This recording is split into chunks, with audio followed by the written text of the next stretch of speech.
everyone, welcome back to my channel. So in today's video, I'm going to reveal a secret. I'm going to tell you what I ate for a smooth, fast, and easy labor and delivery without epidural. So I ate this food on both of my pregnancies, first with my firstborn 2 years ago, and then just recently with my newborn, and it worked both times. In fact, there are Islamic references and actual scientific studies that back this up. So if you want to know what to eat for a fast and easy labor and delivery, just keep watching.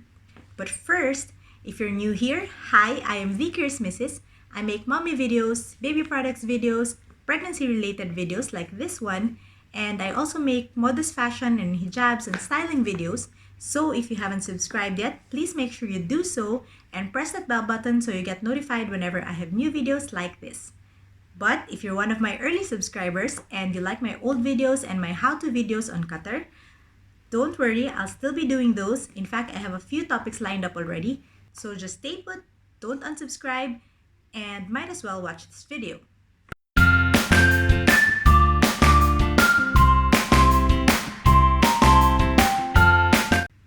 What to eat for a fast and easy labor and delivery.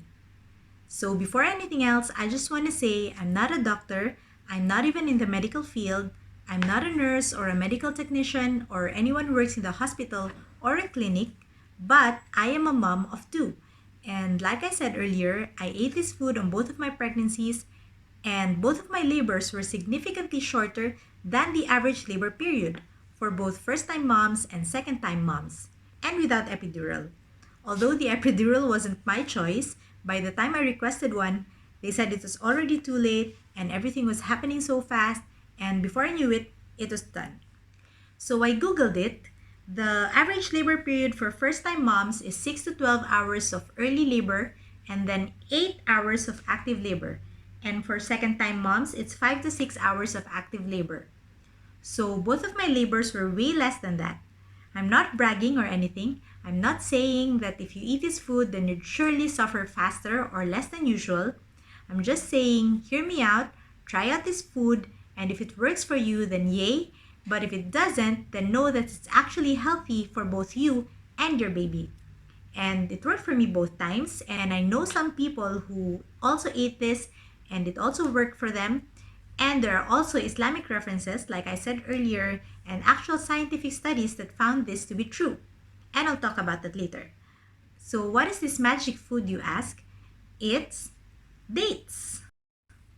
So just a quick backstory.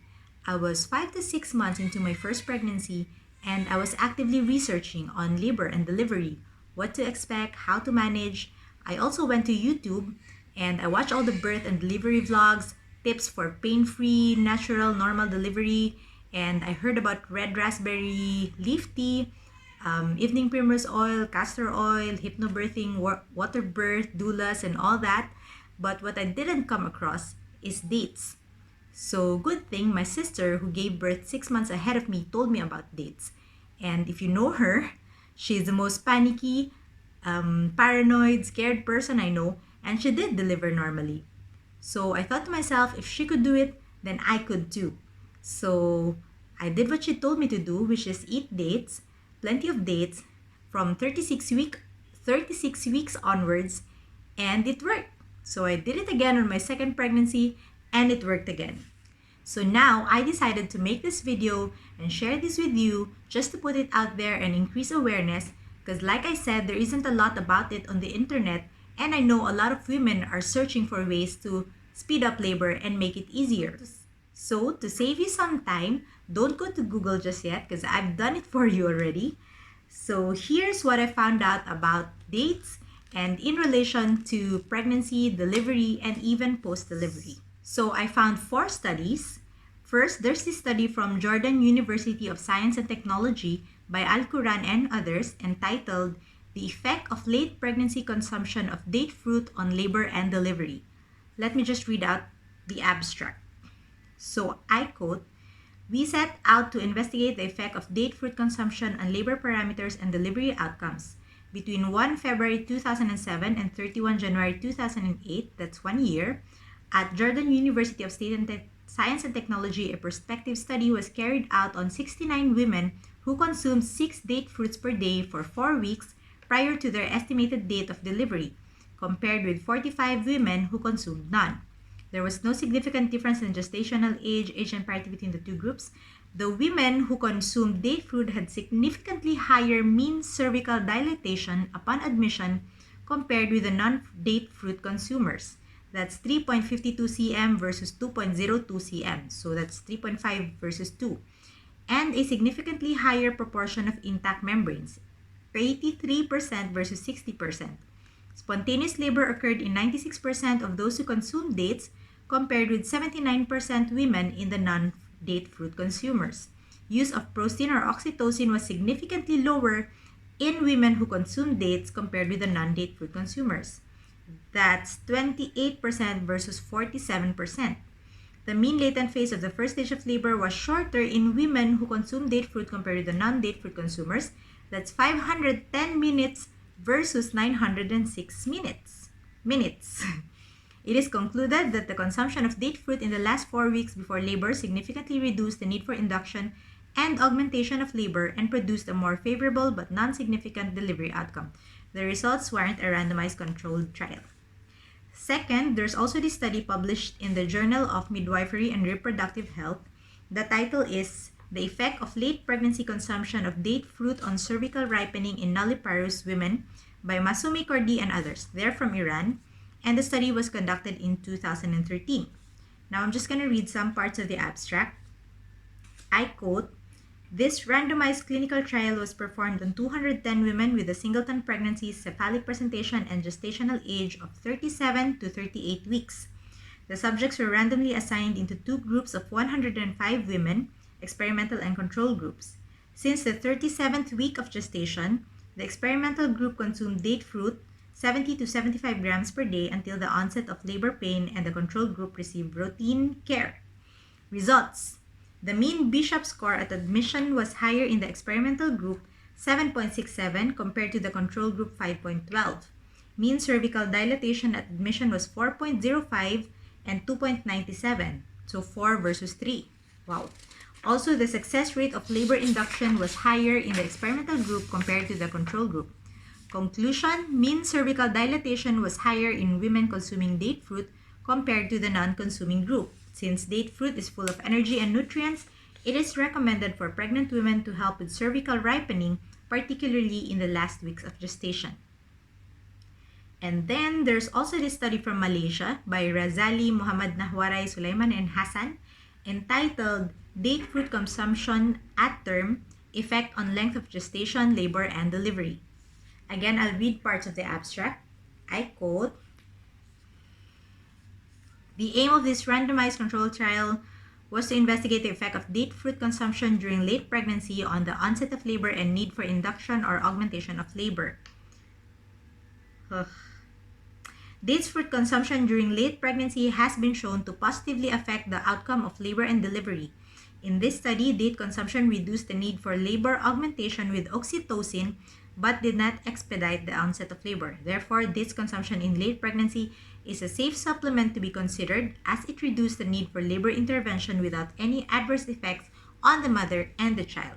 This further supports the finding of earlier studies. And lastly, last one. This is interesting. There's this study entitled Comparing the Efficacy of Dates and Oxytocin in the Management of Postpartum Hemorrhage by Kadem Sharafi. Again, this is from Iran. I'll just read parts of the abstract. I quote, "The aim of study was a comparison between dates and oxytocin in prevention of postpartum hemorrhage.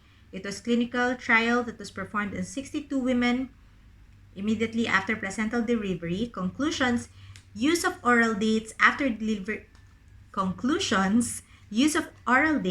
delivery decreases bleeding more than intramuscular oxytocin, and it's a good alternative in normal delivery." So just to recap, there are 4 studies on the effect of dates on labor and cervical dilatation and etc., even including post-delivery hemorrhage.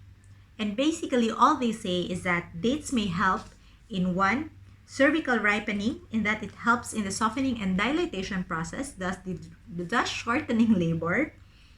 And 2, it can also significantly reduce the need for induction and augmentation of labor because it has an oxytocin-like effect, thus reducing the chances of actually needing oxytocin and just go spontaneously into labor and also lead to shorter labor, which is what we all want.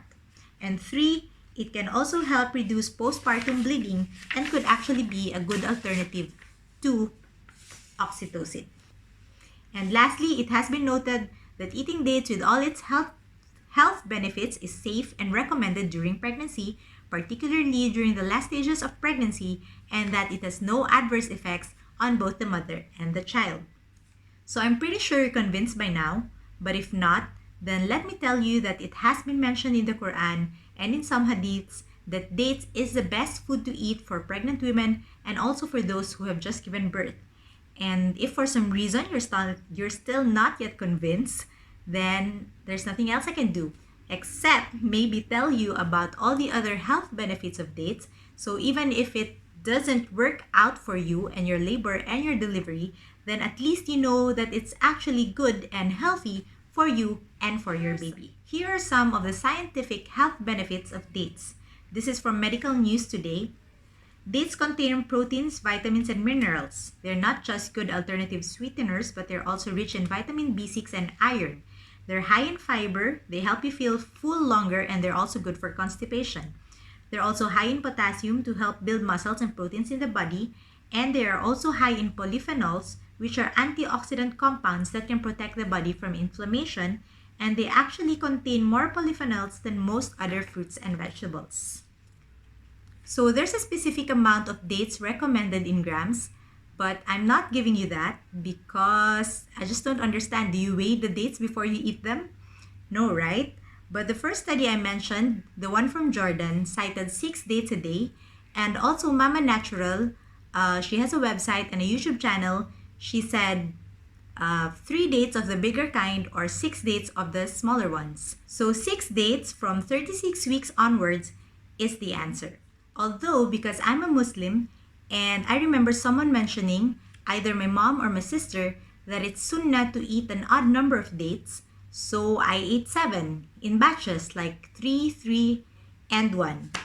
Or sometimes more because I remember it was Ramadan during my first pregnancy, but that's just me. So there you go, dates is a magic food that I ate from 36 weeks onwards for a relatively fast and easy labor and delivery. By relatively fast, I mean shorter than average labor period for both of my deliveries. Of course, I'm just talking about food, but we all know that there are a lot of things to be done to prepare for labor, like exercise and correct breathing techniques, but I'll leave that for another video. And again, I'm not a doctor, so however convinced you are about eating dates, just please make sure to check with your doctor because, for instance, none of the studies that I talked about earlier mentioned anything about blood sugar levels or gestational diabetes. So I don't know, just check with your doctor first and maybe let me know in the comment section below. So that's it. That ends my video. Thank you for watching. Let me know in the comment section below, are you convinced or are you not? Have you tried eating dates during pregnancy and did it work for you? Or are you planning to do it? Let me know. So this has been The Curious Mrs. Don't forget to like, comment, subscribe, and press that bell button. And please share this video with anyone who might need it. Let's spread awareness. Thanks for watching. Till my next video. Bye!